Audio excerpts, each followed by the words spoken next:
IAS अफसर की बेटी वर्णिका कुंडू के साथ छेड़खानी के आरोपी बीजेपी नेता सुभाष बराला के बेटे विकास बराला और उसके दोस्त आशीष को गिरफ्तार कर लिया गया है। बुधवार को पूछताछ के लिए ये दोनों चंडीगढ़ के 26 सेक्टर थाने पहुंचे थे। विकास बराला के खिलाफ दर्ज मामले में अपहरण की कोशिश की 2 गैर जमानती धाराएं भी जोड़ी गई हैं, जिसके बाद ये गिरफ्तारी की गई।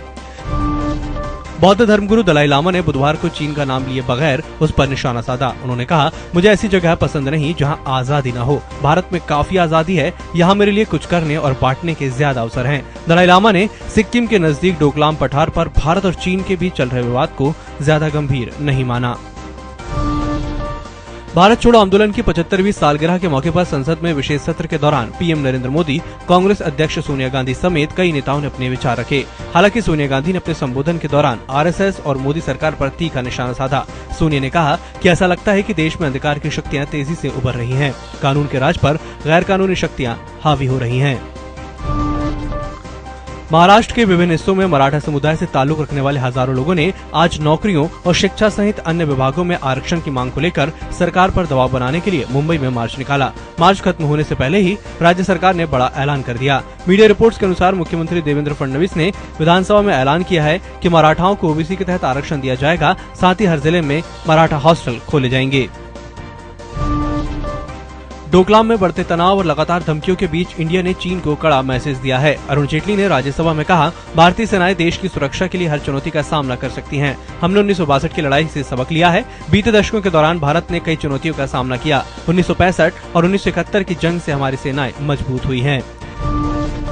गुजरात से राज्यसभा इलेक्शन जीतकर 15वीं बार संसद पहुंचे अहमद पटेल को जेडीयू के सीनियर लीडर शरद यादव ने बधाई दी है। उन्होंने बुधवार को पटेल के साथ एक फोटो ट्वीट करते हुए लिखा, मुश्किल घड़ी में जीत के लिए दिल से बधाई। आशा करता हूं कि आपको करियर में हमेशा कामयाबी मिले। खास बात यह है कि गुजरात में जेडीयू का एक ही विधायक है और उसने भी पार्टी लाइन के खिलाफ जाकर पटेल को वोट दिया। जेडीयू के सीनियर लीडर्स ने बीजेपी को सपोर्ट का भरोसा दिलाया था। नीतीश कुमार इस हरकत से नाराज बताए जाते हैं। ऐसे में शरद यादव और उनके बीच दूरियां बढ़ सकती हैं।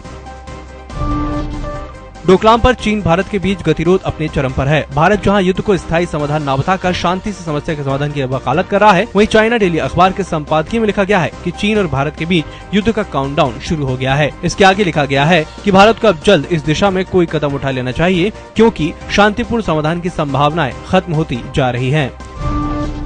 सहारा से भी विवाद में सहारा ग्रुप ने सुप्रीम कोर्ट से अपील की है कि एमबी वैली की नीलामी न की जाए। वह इन्वेस्टर्स का पैसा लौटाने की प्रोसेस पर काम कर रहा है। इस पर सुप्रीम कोर्ट ने कहा है कि वह उसकी पिटीशन पर जल्द सुनवाई करेगा। बुधवार के कारोबारी सत्र में भारतीय शेयर बाजार गिरावट के साथ कारोबार कर बंद हुआ है।